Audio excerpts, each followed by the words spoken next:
Sa bintana'y lagi nang nag-aabang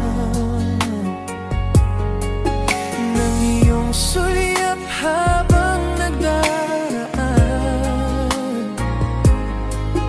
Parang di mo pansin